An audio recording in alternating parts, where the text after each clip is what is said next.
following is a production of DallasCowboys.com and the Dallas Cowboys Football Club. How about them Cowboys?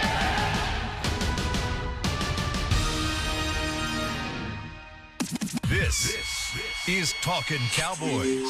Streaming live from the Dallas Cowboys World Headquarters at the Star in Frisco. First down, handoff, Elliott plowing to the goal line. Buried, sacked by Lawrence. Prescott keeps it, and he bangs it in for the touchdown. Here are Mickey Spagnola, Brian Broaddus, Rob Phillips, and Bill Jones. What's up, everybody? Welcome inside the SWBC Mortgage Studio for Talkin Cowboys on a Wednesday. Rob Phillips hosting for Bill Jones. Brian Broaddus, it's just me and you again. This is happening every day now. That 3-minute show will be the best one of the day. Yes, because Mickey Spagnola will be joining us momentarily after his fan hit next door. Kent Garrison. Fan hit. The way you said it, it's like he's over there beating up fans. Or he's getting hit. By 105. With some hard questions for this Cowboys team. Yeah. They need to get back to practice. They need to just file that one away last Sunday against Indianapolis. And, hey, first shutout loss in 15 years. It doesn't happen often. It can't happen again, right? No, it can't happen again. You can't go through, the same things that happened to you in that football game. A lot of it was – I didn't see Dallas giving that game away, but what I did see was Dallas physically getting beat up, and I haven't seen that really all year from this football team. I haven't seen anybody just beat them up, and that's what I think when they get back on the practice field today, that's going to probably be their focus. Is we always talk about execution and things of this nature, but how about playing with some physicality? You could see that when we were in that walk-off with Jason Garrett, it stressed him. I asked him the question about, was your team physical enough? And, you could see he gritted his teeth and said, no, we really weren't. And I think that's where he needs to try and focus first and foremost on with his football team is let's get back to being a team that can be, a dominant team up front when it comes to defense and things like that. So hopefully that'll be the case. They can't go through another one like that for sure. Mickey Spagnola, welcome. Good morning. How's everything going? Going well. Just talking about being physical. Hopefully they've got a padded practice left where they can That's put what the Rob pads and I were on talking about. and get out there and knock some heads. Have they got any left? It's close because there's. Yeah, I think we're down to he was trying to save a couple. I think there was one Wednesday where they went out there, and it might have been after that 3-game stretch. The stretch, and I think he was trying to save one or two for that day. I think they'll have a. They talked about having really good practices last week. Especially on the defensive side of the ball. Yeah. Leighton Vander Esch and Jalen Smith both said that. Yeah. Maybe the best practice they've had all year. They used one last week for sure. Yeah. Yep. And you only get 13. Is that right? I don't know the exact number. I know he always tries to save. He'll be grateful if they could get this thing into the playoffs. That he'll get one more. Every time you get back in, you get another practice. So, and you have that weird stretch with back-to-back Thursday games where you're probably not using them anyway, right? Because of the schedule, right? But you can't save them all to the end either. You have to use so many by a certain amount of time. It's ridiculous, right? I think the coaches know their team and know when they can carry pads in practice and when they can't. I'm okay with the one a week if that's what you want to do, but. How about giving me 16? I got to play 16 games. Why can't I have 16? That part doesn't make sense. But I guarantee you the NFLPA waved their flag and say, hey, we won one there. We don't have to put pads on every week. What was the biggest issue? Was physicality in that game? I don't think it was execution. I think that the Colts. No, they got beat on both lines. Yeah, that's where I think. That was the troubling thing. Yeah, that's exactly what it is. It wasn't them making mistakes. I don't think it was their inability to really control both sides of the ball. I think Jason said it. They didn't get off block. Yeah, didn't get off blocks. They were getting blocked. Now maybe the Indianapolis offensive line is that good. They're not frauds.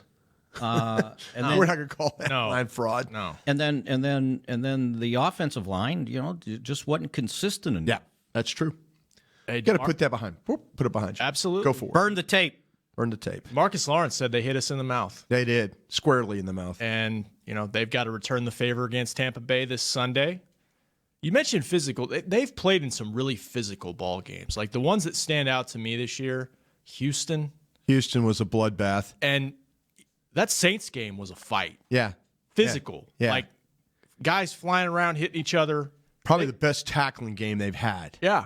I mean, they got after when it came to tackling, and yeah, I mean there's some fronts that they've had to play that have been tough, but they've stood in there toe to toe.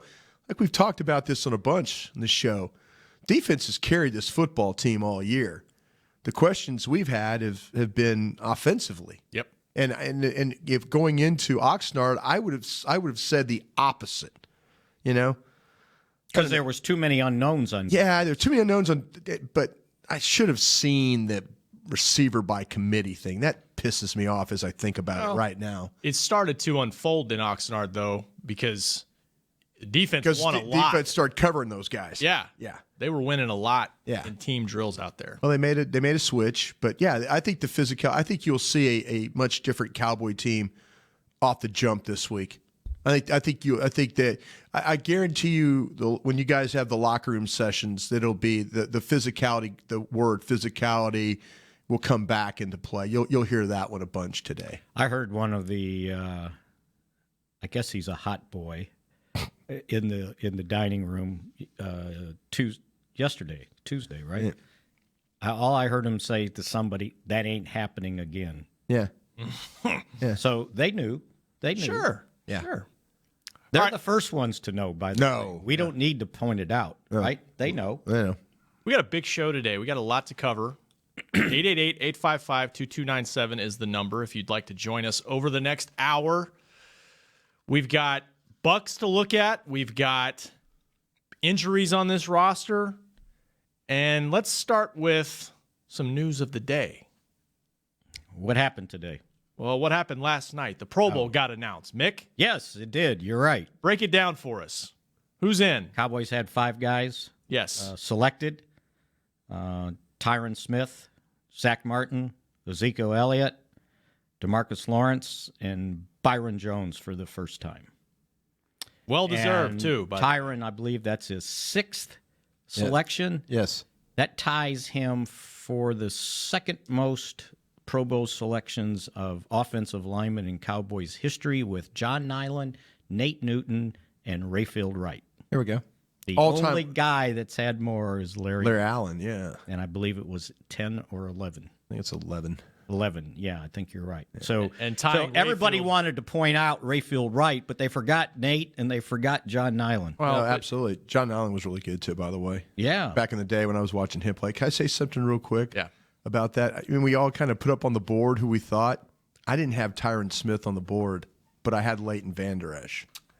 I had everybody else right, but I had those two. I didn't have Tyron Smith as being one of the guys. Mm-hmm. You forgot one thing. What was that? Welcome to the NFL, rookie. Yeah, it also happened to that guy in Indianapolis who's playing really well, Darius Leonard. I think I only saw one rookie selected. Well, the Derwin James. Derwin James is, he's played really well. And Saquon Barkley. Sorry. Yeah. So, you're right about the rookie stuff. But I just kind of thought that those two guys would get opportunities. Well, I don't mean to talk about snubs here, Robert. No, but that's I'm good. just trying to say that if you had to say, okay, Brian, and of the list you had, who would you have had on and who would you have had off? I don't think I would have had Tyron Smith on, and I would have had Leighton Vander Esch on. Who would you have had instead of Tyron? I was just talking about for the Cowboys. No, but see, and that's what I'm saying because I haven't seen every single offensive tackle play in this league. This was not the best year for Tyron. I get it. Yeah. But okay, so tell me, and I think the names out there were floating around was Whitworth from the Rams. Yeah, he got snubbed too. And Ramczyk from the Saints. And he got snubbed as well. Those are two good ones. And Trent Williams, did he play?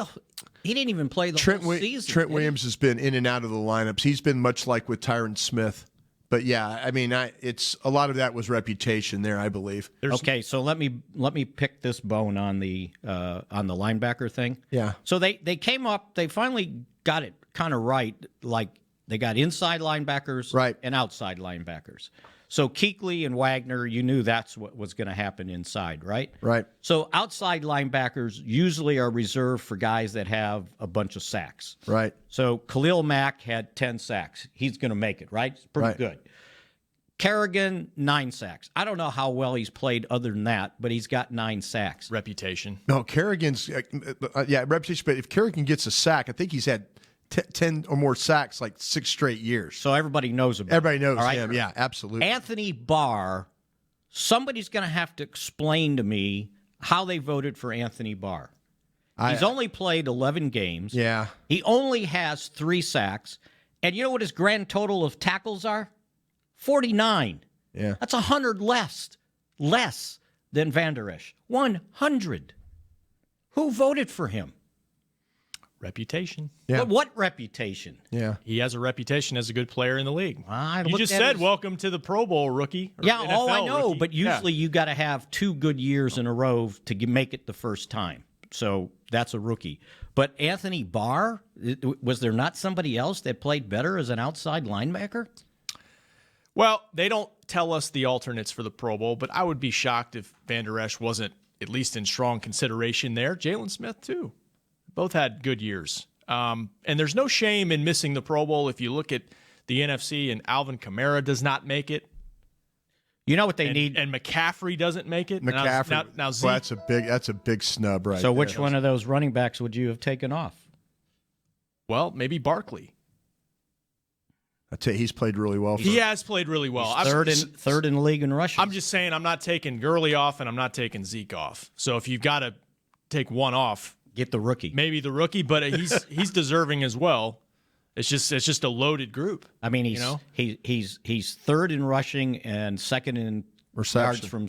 How about what's his scrimmage. receptions up? Is he leading the? He has more than. I think he has more than Zeke. Yeah, he's Or more Yeah. receiving yards. McCaffrey's got almost 100 catches. Yeah, But this linebacker thing, when Brady James was here, it was the same thing. He never made it because he was going up against Patrick Willis, and there's 2 spots, and then it's the outside linebacker stuff. You got 3-4 defenses who have pass rushers, and it's a sack thing all of a sudden. I get it. You know how it is. But Anthony Barr with 3 sacks. yeah. Okay, well, let's focus on a little positive then. No, that one just stuck in my craw. That's fine. And one other thing about Rayfield Wright, everybody pointed out him, and the reason why is because it's the offensive tackle thing, and he's a Hall of Famer. Yeah. And that's you put Tyron in that category. That's pretty impressive. This is a guy, Tyron, that's putting quite the resume together. I've seen Ramczyk play for the Saints. He's played better than Tyron Smith. Okay. That I'll say. Now, I have not seen Andrew Whitworth play much for the Rams. I have not seen any of the Rams tape this year, to be honest with you. So I don't know how well he's played, but I know Ramczyk has been. If you were to say, okay, Ramczyk's in and Smith's out, I think people would say, okay, But that's good for Tyron to get in. I just went through all the offensive tackles in the NFC, and there's nobody you would select over Smith, with the exception of the 2 guys that got snubbed. Yeah. Ramczyk, and then I don't know Whitworth. I don't know his game as well. Knew it last year. Haven't seen him play much this year in any cross film I've done. Yeah, and you're right. I was just talking offensive linemen, not by position. Yeah. Because the other 2 guys were actually the other 3 guys were guards, right? Yeah. Yeah. Although always good to Larry miss our Allen buddy made Nate. it 1 year Yeah. as a tackle. Yes, he did. He did. Let's talk about Byron Jones just for a minute. Had that one right. Had that one right. Yeah. I don't know if anybody had this pegged preseason. I know you were skeptical that this move could work. I was. And it's rightfully so. And it's worked out better than maybe anybody thought, maybe even Byron himself. Maybe we can ask him that today, how quickly he's adjusted to this role, and why do you think it's worked out as well as it has? I think it's worked out well because of how competitive the guy is. We talk about, to play corner, you have to have athletic ability. You have to have mobility. You have to have the ability to turn the match, to run, to do, he's not the quickest guy. He's not the fastest guy. But what he knows, he understands, he's smart. He plays in position, and he's got a physical side to his game. Yep. And you ask me, how does a guy make the Pro Bowl not have a bunch of interceptions? Or one. Yeah, or one. And that's, this, if you watch how they play scheme-wise here, how many passes do they knock down? They don't get a lot of clean looks at footballs. The way they knock down, they're driving on balls, they're ripping balls loose. To me, The ball skills and stuff like that, yeah, that's a big part of what you do. But with the way they play scheme-wise, I don't think these guys are going to get many interceptions. They're just not in position to get interceptions. They're better positions to knock balls down. And Byron, I think if you polled receivers that have played against Byron Jones, they'll tell you the guys are difficult to get rid of because. What kind of penalties does Byron Jones get? He generally gets holding penalties. He doesn't get pass interference penalties.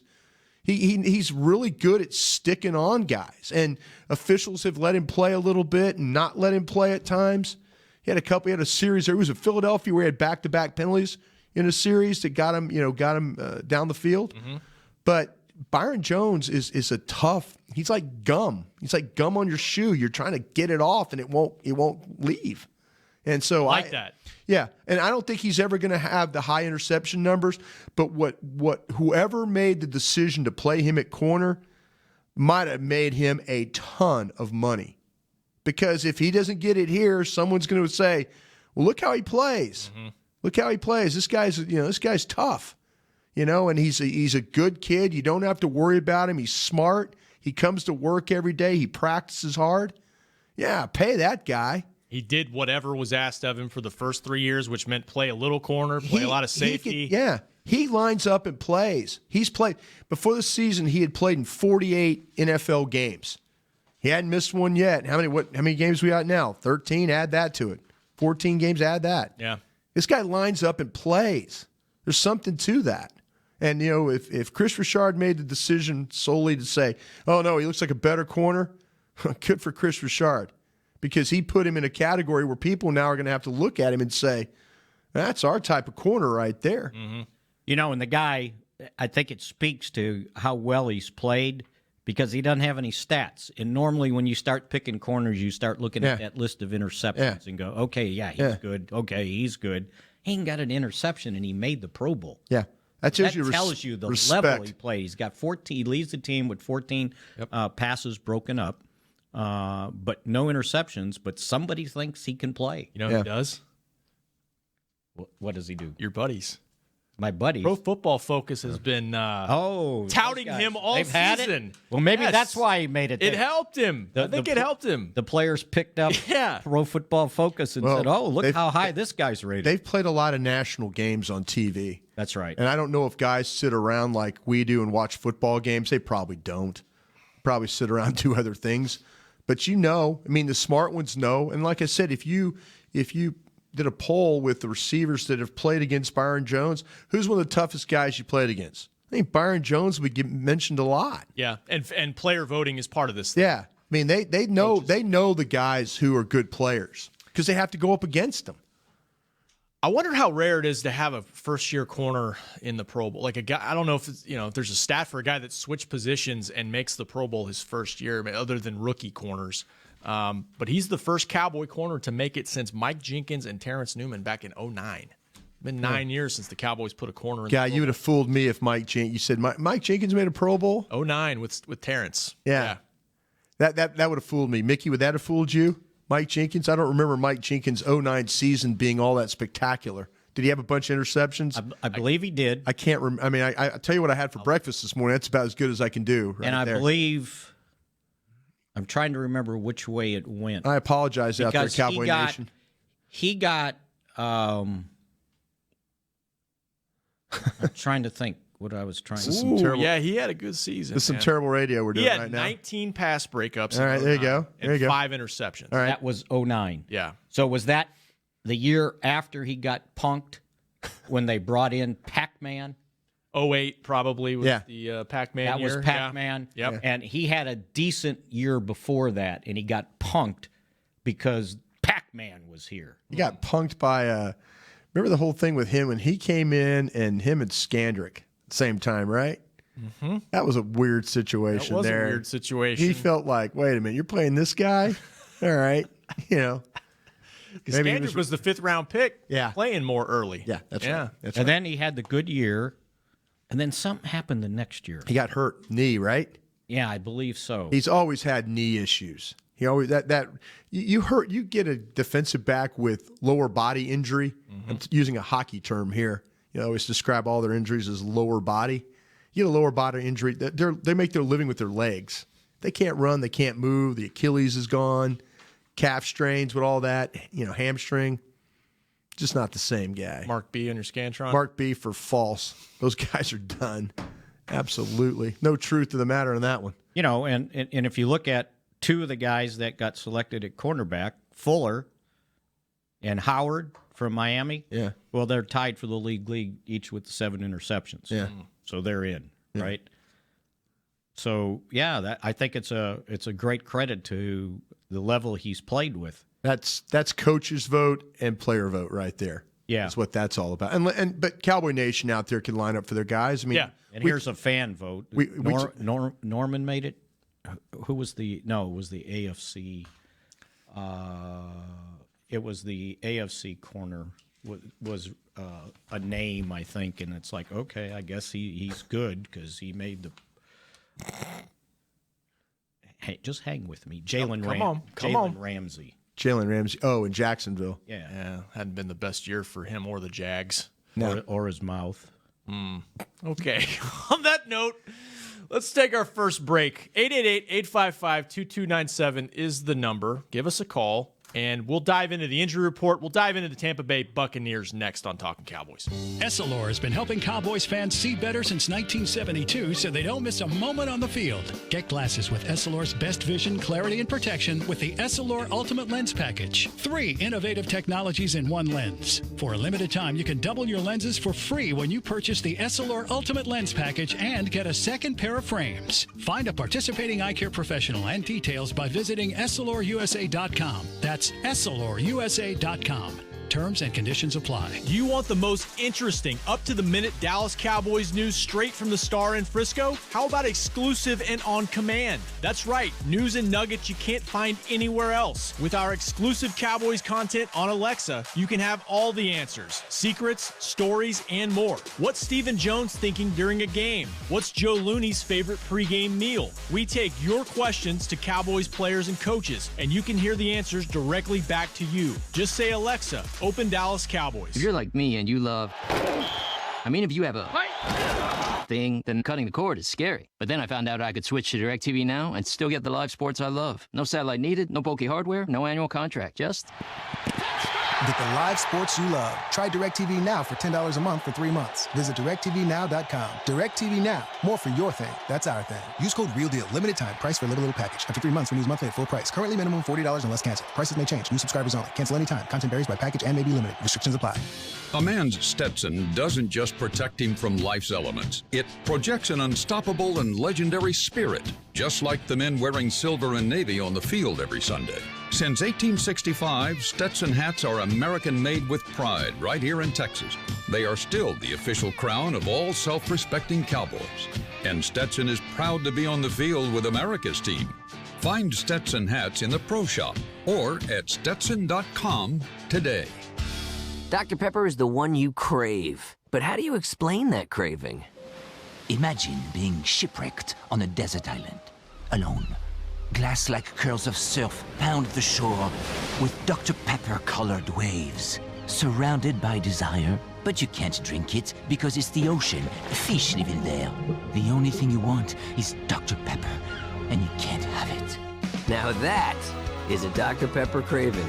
Dr. Pepper, the one you crave. Back to Talkin' Cowboys. Oh, I grabbed the wrong one. Oh! It's not the offseason, is it? Whoa! No. Not even close. So we're going to leave the offseason. Play like you did last week. We might be reading that. Here in Cowboys country, we always ride with our boys. But when it comes to your underwear, you definitely don't want them riding up on your boys. That's why we always wear Tommy John, the revolutionary brand of underwear with stay-put waistbands that keep everything in place. I think you're adding that to the read. So does the waistband keep you from riding up on your boys? All right. Tommy John, no adjustment needed. No adjustment? Adjustment needed. No adjustment? Dang it, we do so well. Shop exclusive Cowboys underwear at TommyJohn.com/Cowboys for 20% off your first order And again, that's TommyJohn.com/Cowboys. We were riding the surfboard so well. No adjustment needed. And we went for the move and just wiped out. We're Well, what's the difference? difference? Off the Oxnard shore. What's the difference between adjustment and adjustment? I thought you said injustice. No, I did No not. injustice needed. I just No said adjustments for adjustment. Tommy No John. adjustment needed. Yeah. Okay. Hey, shop Dallas Cowboys United. Get here we the go. ultimate fan experience for the Cowboys ultimate fan. Join Dallas Cowboys United for only $20 and get an exclusive DCU fan pack and member benefits. Visit DallasCowboys.com/United to become a member today. You know what? I'll say something real quick about that group. We always, remember the guys and gals that hang out in the corner there, the United in that at training camp. Yeah. Always love going by and saying hello to those folks. Yeah. A lot of good football fans down in there. You know, Dedicated. They are dedicated. They show up early there. They kind of hang out. They got a good vantage point though. They put you right there on the field, and I love going by and visiting with those guys. The ones in the pen? Yeah, the one in the pen. They do a great job down there. I love it. Absolutely. Best fans in the world. Yep. Still no Jack Black here. Yep. Well, you're good. You're good at just driving the bus on that one, man. Yeah, you got 15 minutes to come up with you one come in up. your You come head. up with one there. Yeah. Speaking of great fans, let's hit the phone lines. Start us off. Jim in California. You're up first today on Talkin' Cowboys. What's up, Jim? Good morning, Rob. How are you? I'm doing well. How are you? I'm well. If he called you Bob, that'd be okay, wouldn't it? It would be okay. No, I was just wondering, where is Bob today? Bob's got TV duty. Okay. Hey, I've got a theory. I think the legs on athletes ebbs and flows. You peak and you have valleys. And I think Garrett's got his finger on the pulse of the team, and I think that he trained them such that he needs them to peak for the final run. I really do. I think when you miss tackles and you drop balls and you can't get off blocks, you can't sustain blocks, you can't do your run fits quickly as like you used to. I think it's because your legs are dead. And I think Garrett knew that, and I bet we're going to see a different explosive team in the next 2 weeks because I think they're going to recover their legs. And also, I was wondering your thoughts on Tampa. Tape shows that they are just having fun on defense. They run to the ball. They're fast. They're good tacklers. And on offense, my impression, and Brian's the guru, is that their offensive line is physical. They just want to pound you inside. Anyway, thanks for taking my call, guys. Have a great day. Thanks, Jim. Well, I don't agree with him about the deadness of the team. No. I mean, I don't agree with that at all. If anything, I think they probably were a little refreshed to be off of that crazy Thanksgiving schedule. Yeah, but that probably helped them actually. But as far as no. If he would have come out and said they just physically got beat up, yeah, I mean, I felt like that they just couldn't get off blocks. They couldn't. No. They couldn't. They couldn't. They didn't tackle well enough. I don't think that was a byproduct of that, of being dead. I think they just physically got beat up in this game. They didn't play their game. They didn't do the things well that they've been doing all year long. Yeah, no, they've been in the 5-game winning streak. They've been playing with some physicality. They I don't think there was freshness had anything to do with that. I think it's just the Colts were a better team. And I'm sorry, I didn't mean to disagree there, but when I heard him say that, I was kind of like going, nah. I mean, you watch him play. You sit down and watch the All-22. Obviously, he sits down and watches the stuff. Yeah. By the way, the Tampa Bay defense, since they've made the switch with the coordinator Mike Smith getting fired, they're 0-4 and giving up a ton of points on the road. And defense has not been their strength. And half of their games, they've given up at least 30 points. Yeah, they've struggled with since they fired Mike Smith.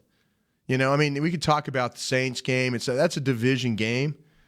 But I'm watching them play the Ravens and stuff. The Ravens are playing. I don't know how the Cowboys are going to evaluate the Ravens film to help them in this game, unless it helps them with, okay, how are they going to defend the read option? Because really, that's all Lamar Jackson. That's all they ran. That was their offense. It's like watching Louisville play, So I don't know how. I mean, unless you say, okay, well, this is how we evaluate them.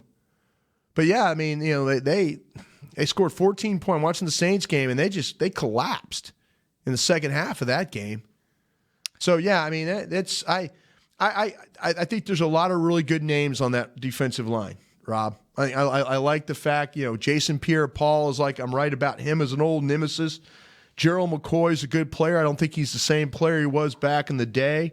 They got Vita Vea, the defensive tackle from Washington, the rookie. Yep. They've got him in the lineup. I mean, he is a hard guy to move because he's so damn big.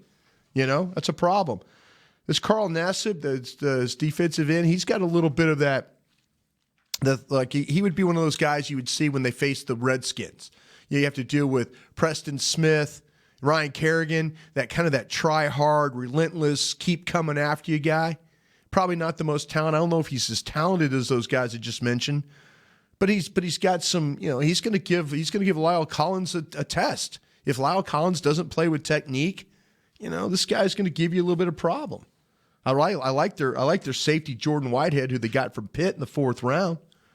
He's a guy you got to kind of keep an eye on because what he'll do is he can cover your tight end. Mm-hmm. He can cover your tight end. He can play physical around the line of scrimmage.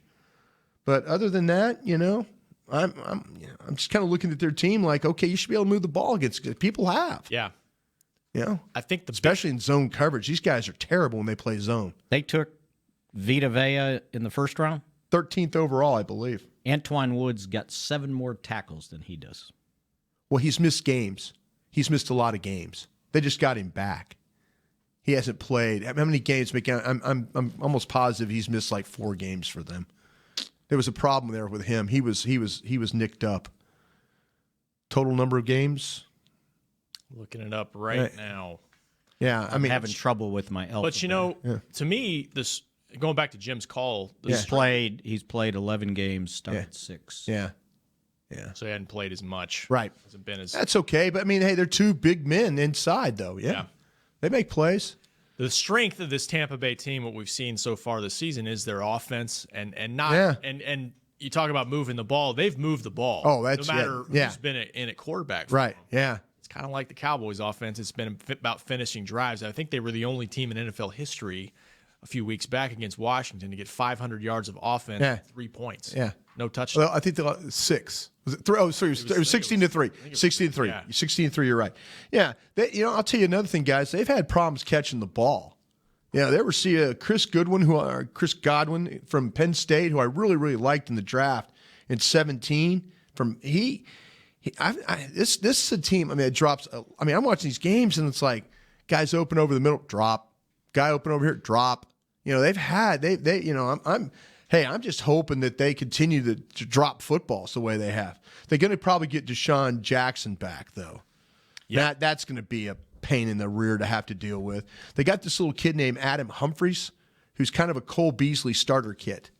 He's been in the league since 15, but he's one of those guys that plays in the slot, kind of a pesky guy. You throw him the ball underneath. He doesn't have a really high yards per catch, but he's really consistent catching the football that way. Now, again, the other ones have had some problems. Mike Evans is a big-time player. He's a problem. Yeah, he is a big problem because what will happen is Jameis Winston will just throw the ball down the field. He doesn't care. He will just launch it down the field and think, okay, that guy's going to go get it.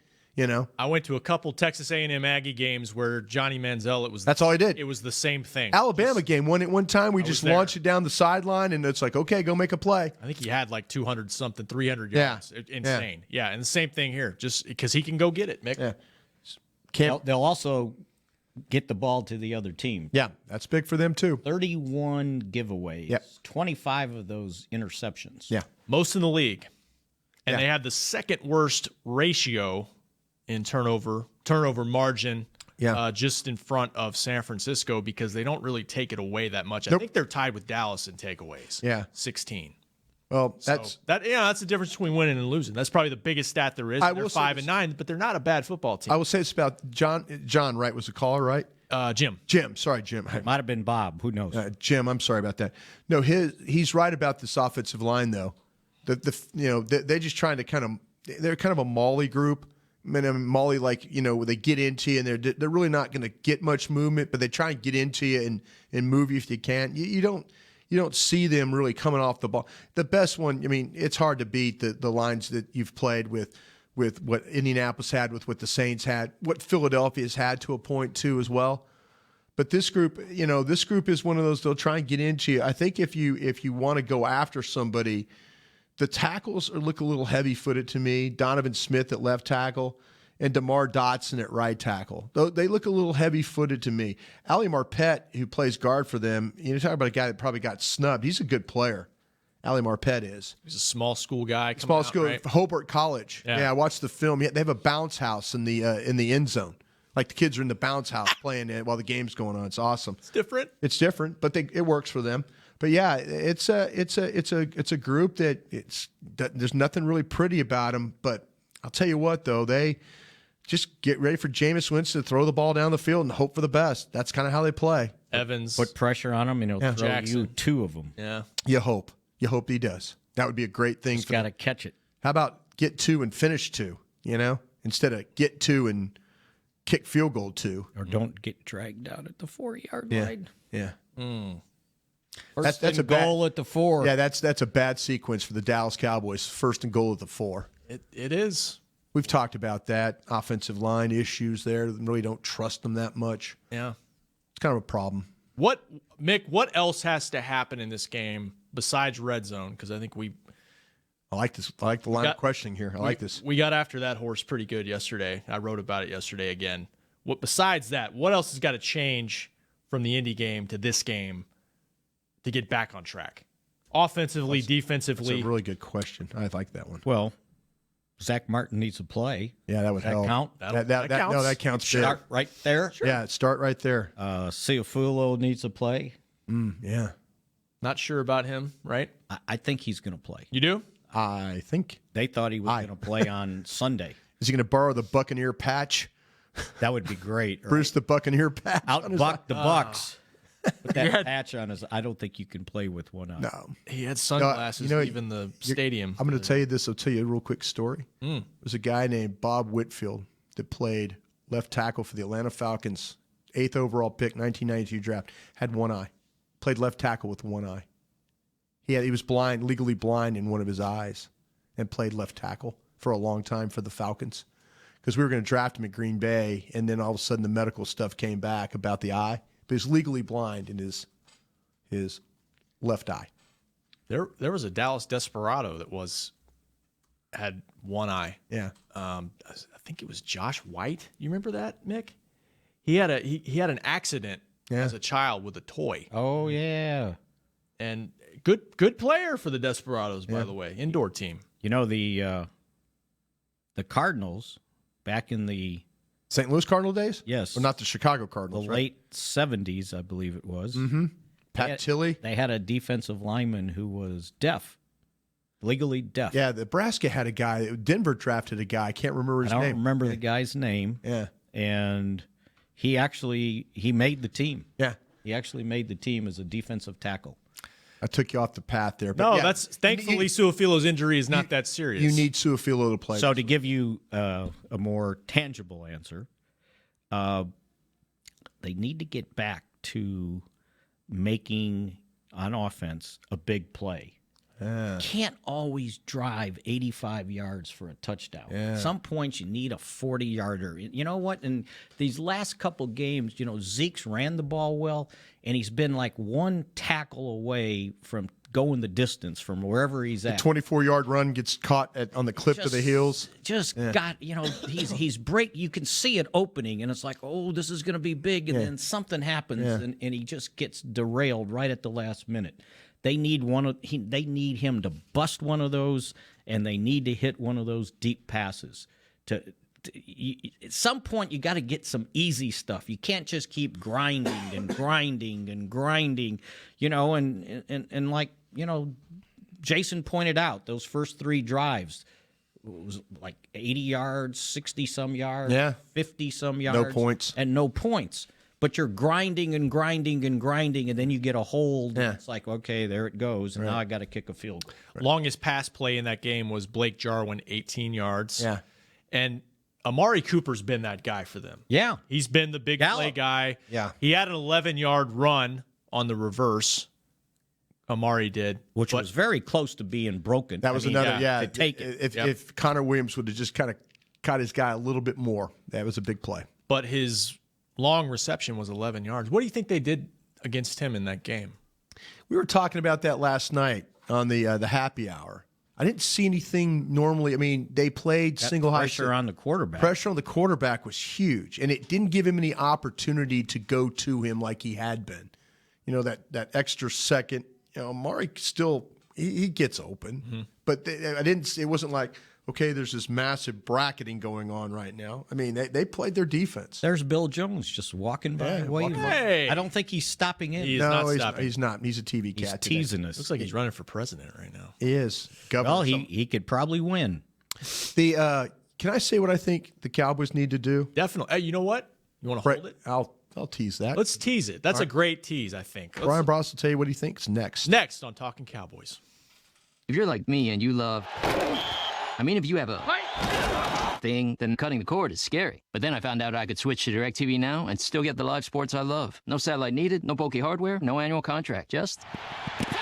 Get the live sports you love. Try DirecTV Now for $10 a month for 3 months. Visit DirecTVNow.com. DirecTV Now. More for your thing. That's our thing. Use code REALDEAL. Limited time. Price for a little package. After 3 months, renews monthly at full price. Currently minimum $40 unless canceled. Prices may change. New subscribers only. Cancel anytime. Content varies by package and may be limited. Restrictions apply. It's time for tailgating with the OtterBox boys. The OtterBox that builds those crazy protective phone cases? Yup, and now they're changing the side dish game with the OtterBox Trooper Soft Cooler. Lightweight, mobile, and leak-proof, Trooper is perfect for blitzing a crowded parking lot with a Frito pie. Amazing. Hey, you think I could fit my 7-layer salmon salad into the Trooper cooler? Yup, but please don't. And that's been Tailgating with the OtterBox boys. Learn more about the Trooper soft coolers at otterbox.com. While a player could look good on paper, it's when he's out on the field that you really find out what he's made of. That's why the Cowboys rely on more than just stats and scouting reports when building their team. When picking a tractor, it's why you should rely on more than just specs and features. You've got to take it out and put it to the test. The Cowboys did when they named John Deere their official tractor. Experience one for yourself. Visit myjohndeeredealer.com/football. It can be hard to find the right resource for learning about important financial matters. You search how to build savings, you end up reading about the one weird ingredient from supermarkets that can make you taller. That's why Bank of America built BetterMoneyHabits.com, a safe little corner of the internet for answering your financial questions. Full of simple videos and tips, Better Money Habits can show you how to make the most of your money without resorting to random searches that always seem to lead to unbelievable photos of childhood stars grown up. To learn more, visit BetterMoneyHabits.com. Essilor has been helping Cowboys fans see better since 1972 so they don't miss a moment on the field. Get glasses with Essilor's best vision, clarity, and protection with the Essilor Ultimate Lens Package. 3 innovative technologies in one lens. For a limited time, you can double your lenses for free when you purchase the Essilor Ultimate Lens Package and get a second pair of frames. Find a participating eye care professional and details by visiting EssilorUSA.com. That's EssilorUSA.com. Terms and conditions apply. Back to Talkin' Cowboys. You want to know about Get Jack Black? The facial... What? The facial company. Yes, keep going. You keep stopping. They have all these faves they love, but they put a package of 4 together for you. And if you use the Cowboys code, then you get free shipping. And you only have to pay $10 for 4 of their Playmaker faves. And you have to go to getjackblack.com/Cowboys. And the faves are yours. And they ship them pretty quickly, too. Do they? Yeah. Mine showed up for my gifts. Good stocking stuffers. You doing that for the fam and friends? That's right. That's a great idea. And then they get to test the different 4, and then they can buy what they want. It's a good promotion. Good marketing department there at Jack Black. Absolutely. Thank you, Mickey. Yep. All right, Brian. Yeah. I made you wait. Give me what's got to change this week from the Indy game, maybe besides red zone stuff. What do they got to do different to get back on track? How about some offensive rhythm? Okay. You know, Mickey was talking about the big play and stuff like that. I think part of the big plays come when your team's running the ball. That's the one thing I think during this 5-game winning streak we've seen from them. The ability to run the ball, pass the ball, keep it going, big play. I mean, I think when you have rhythm with your offense, you make those big plays. You make the plays down the field to Amari Cooper. You make the plays, on the waggles, and you throw it to one of the tight ends for 18, 19 yards. You get Zeke going. I think they need to get some rhythm going that way. They can move the ball. I mean, there's just no question they can move the ball. We get down in the red zone, and then, there's all kinds of issues.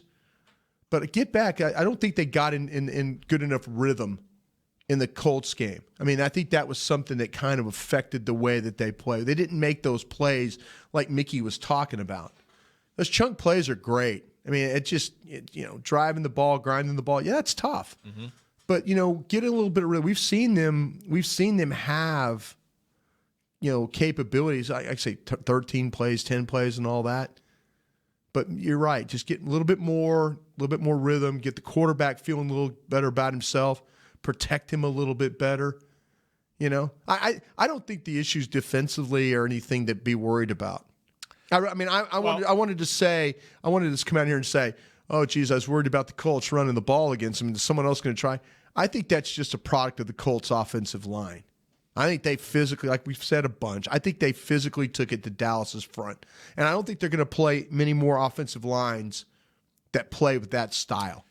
I think if you rematch the Saints again, maybe so. But I don't think they're going to play a line that has that kind of capability to take it to them like they did. If I got to pick something on the defensive side, I would say they got to get back to stopping the run. That to me was the difference in the football game. Yeah. What they were able to do and just keep Luck comfortable in the pocket, keep him in comfortable down and distance situations. You look at Tampa Bay's rushing attack. It's not a highly productive one. Right. They like to throw the ball a lot anyway. Peyton Barber's not a bad player for them. He's not at all. He's only getting 3.8 yards a carry this season, though. He's sneaky in the way that he gets yards. That's what I will say about him. And Jaquez Rogers is kind of their third down guy. And so what will happen is they'll bring him in. Now, where you need to take advantage of Jaquez Rogers, just real quick, Rob, if I could, since you're talking running backs. Sure. Take advantage of him in pass situations. If he's in the game, make him have to block you, because that's a problem for him. And this is maybe where you get your defense going back with more pressure, because I'm going to make him have to blitz pickup, because I don't think he can, not with any consistency. So to me, go after him if you can. But they're back, Peyton, like I say, Peyton Barber, kind of a sneaky guy the way he runs the football. But yeah, I'm not as worried about the defense. I think the defense I think it was a bad day at the office for them. Yeah. Because of the Colts, the offense. Like I said, I need the offense to get some rhythm here. Get some rhythm, finish some drives, put up some points, make the Tampa Bay team quit. Don't let them stay in this game and feel like they have a chance. Don't do that. Here's an indication of them driving the football. Mm-hmm. They had 17 plays, either third or fourth down. Yeah. So that means first and second down, you're not getting that many. Right. First downs. Now, they had 19 first downs, so they were moving the ball, but 17 times it was third or fourth down, trying to convert. So that, and a lot of that probably is because of the penalties. Can't have that many holding penalties. Yeah. Regardless if they're good calls or bad calls. And a bunch of them were bad calls, but, or I should say at least questionable calls. Yeah. Yeah. It's almost gotten to the point now where they don't want Tyron Smith locking somebody up in space. Well, on the line of scrimmage, that one. Yeah. And it depends on where your hand placement is with the shoulder pads. And then it depends if this happens. Yeah. Yeah. That too. Sure. Mickey showing the European flopping soccer man. Ginobili. Yeah. Golly. For those football players ought to be ashamed of doing that. Gets penalties, which is crazy. Mm-hmm. But no, I just don't. I'm not. My concern's just not defensively. Yeah, I think they'll be. I think they'll be on the screws for this one. Yes. As much as good as we've kind of talked about it as positive. I know there's some people out there on Twitter that are going nuts right now because we're talking positively about a 5-9 team. Well, but they still have the capability of moving the football, and all you need is an indication of what happened last week in NFL with San Francisco and beating Seattle, and That's all you need. Carolina hanging on to the last seconds. Yeah. Hey, this 5-9 team beat New Orleans in the opener. Now I get it was the opener, and I get that Jameis. Oh, they beat Philadelphia too, and they took Philadelphia. Yeah. They took Pittsburgh to the wire in Week 3. Yeah, all with Fitzmagic at quarterback. Well, but I'll take my chances if they give up 40 points to the Cowboys. That's fair. That's fair. Cowboys will win. Yeah, but I mean, fans were unsettled by this loss, not just because of the defense, like you said, it's a bad day at the office. Offensively, we've seen some of these issues before. Same things, yeah. So, yeah, you'd like to be at a better rhythm, like you said, better job finishing drives as you finish out the season. You want to be peaking as you get there, and they've still got a couple games to get there. Now they've got to get one, possibly to get the division anyway. This is the one you got to take. Yep. You've got to you've got to play this game like you're not going to have it tomorrow if you lose. And I know that's the wrong way to probably think about things because you do have an opportunity if you lose to beat the Giants. I just don't think this football team wants to go and have to. Mickey said it yesterday. I don't think this team wants to have to go to New York and listen to us all week talk about, and maybe we won't talk, but maybe like how much pressure, to go and win a game at New York and a divisional game and have to deal with conditions that you really don't know. And, there's so many unknowns. The known fact this week is you're playing a team that's worse than you. You're playing at home. You should try and find a way to finish these guys. Yeah, you couldn't finish off the Colts, but you could finish these guys off. This is a team you need to finish off. And as I said, all they'll hear if they don't win this one is how they lost the last game 2011 and 2012 and 2013. It'll come up. I'll guarantee you that. You'll hear the Romo clip. First question, how do you prevent that from happening? Yeah. So I'm getting tea in the break room right before the show. Brian walks in behind me. Mm-hmm.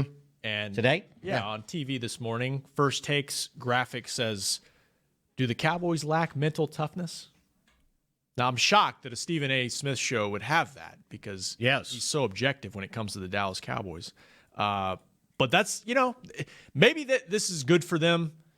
Be doubted a little bit, And I don't buy that, by the way. I don't think you lack mental toughness if you go and win 5 straight games when your season's on the brink. That's where I'm going. You're 3-5, and if you didn't have mental toughness to bring this thing back, you were mailing it in. That's the one thing I give Jason Garrett credit for is that he preaches the right things. They were 3-5 and dead in the water. Yeah, they were dead, and to come back and win 5 straight games, to have a chance to win the division, that's mental toughness. So that's just radio talk. We know Stephen A. His thing with the Cowboys, it's a bit. Sure. It's funny, it's fine. Sure. But shouldn't even use his name. Well, maybe, putting that chip back on your shoulder a little bit this week, maybe that'll be good for him. Maybe that's, a little extra motivation. That's all you need. I don't think you need any more motivation than being shut out, though. I think guys were pissed off. Oh, yeah. Zeke said it was embarrassing. Yeah. This is a prideful group. It's a young group that's learning how to be consistent.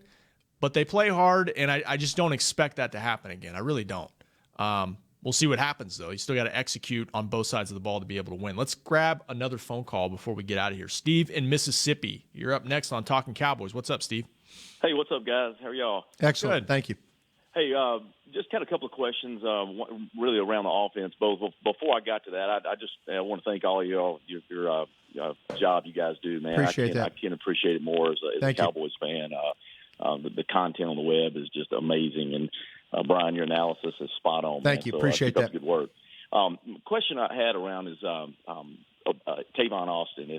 If we have him healthy back this week, do you guys see him being a little more part of this offense in terms of keeping the ball moving, changing some things up? And Brian, I agree with you on the waggles. To me, I think that's where Dak is at his best, getting him rolling out in the pocket. Sure.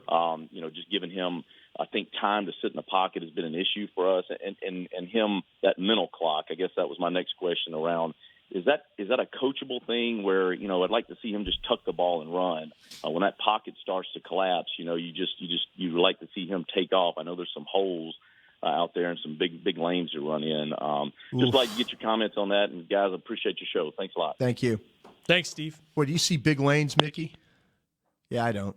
That's been the problem. I think Dak wants to run if he can, and some of the problems they've had in the pocket is him with the middle of the pocket when things start to collapse. if things were always coming from the edge and he had an opportunity to step up and go to his left or go to his right, I would agree with my friend from Mississippi, the honorable gentleman there.